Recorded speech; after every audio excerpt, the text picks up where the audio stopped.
Padres got a real problem here. Can they get out of the problem? Sure. Padres have lost 4 in a row. They've lost 8 of 11. They're batting 162 during this 4-game skid. And for the first time this season, first time in years, Padres got booed at home in the 9th inning as they got swept by lowly Tampa Bay. Padres are just battered with injuries.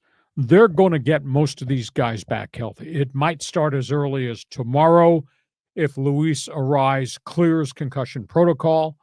Jackson Merrill has gone to Arizona to get more workouts. He could be back possibly by the weekend, but they're just really dinged up. They're putting half their batting order are street free agents and super utility men.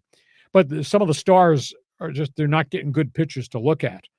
Tatis, Manny, and Bogaerts are combined 15 for 79. I don't know what the math is on that, but that's what it's been recently, and that's one of the reasons they're just not scoring runs.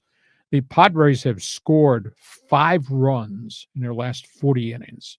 You're not going to win very many games with that, but that's the byproduct of how many guys are out of the lineup.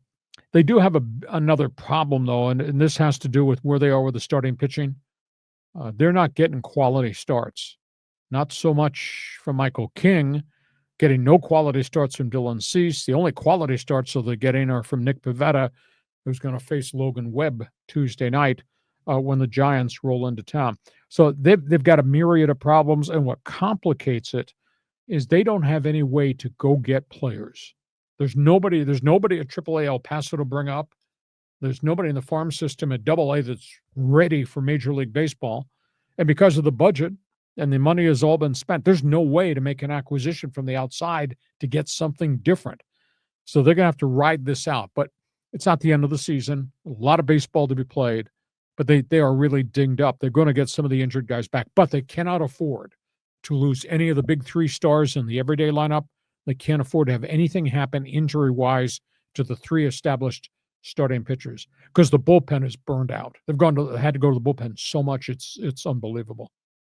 So, John, give me an opinion about a team with a batting average of 162 that's lost 8 of its last 11 after a 9-1 start. It's very hard to watch. And as a Padre fan, we understand the injuries.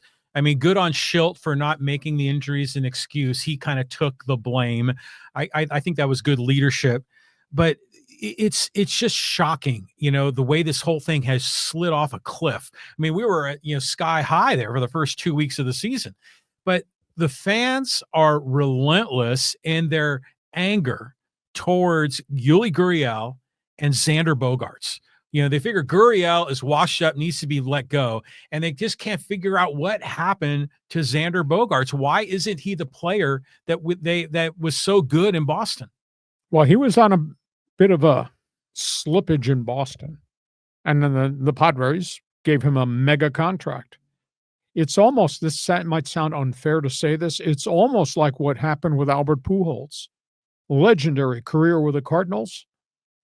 But he was starting to go downhill statistically in St. Louis, and then Artie Moreno gave him a 10-year contract, and he never bounced back. It was just a continued downhill slope for Pujols. I see the same thing with Bogaerts, and he's not playing Gold Glove defense right now. He's made some errors in a couple of games that they wound up losing.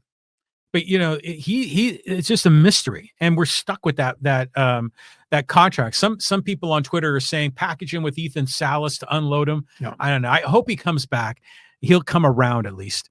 Bullpen, though, they've been overworked, but they're really good. I think they're leading Major League Baseball 1.62 ERA. How many times can you do that? Well, yeah, you can only do that so many times, but there's still a lot to like with this team. I think Tatis, you said what, Tatis, Bogaerts, and Manny was 15 for 79. Yeah. My bet is that almost all of that is Tatis, Right, it is. And so he's still a great player, gets a little more bats around, and you'll start to see more quality pitches. But when you've got Martin Maldonado, Yuli Gurriel, Tyler Wade, I mean, who else is in the mix out there? The whole committee in left field. Yeah, the committee in left field. And they've even had to go deep in the pitching. I mean, they got brought in Gillespie. He got hurt. They've been bringing up all these new guys from Major League debuts. I mean, it's just chaos.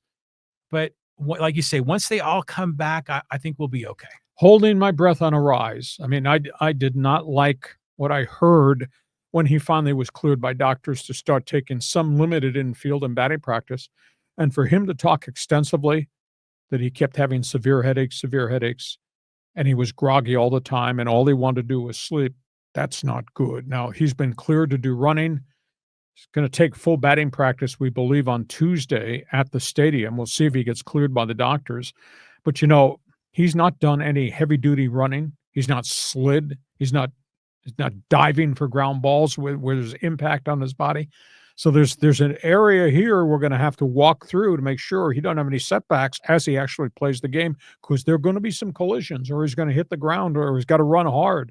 He's going to pound a little bit. So, but boy, when he started talking about the fact he had severe headaches for days and he was groggy all the time, that's a significant concussion. So these doctors know what they're doing. They'll clear him if it's green light go. He plays Tuesday, but then we have to see how his body reacts to the pounding that goes on during the course of a game.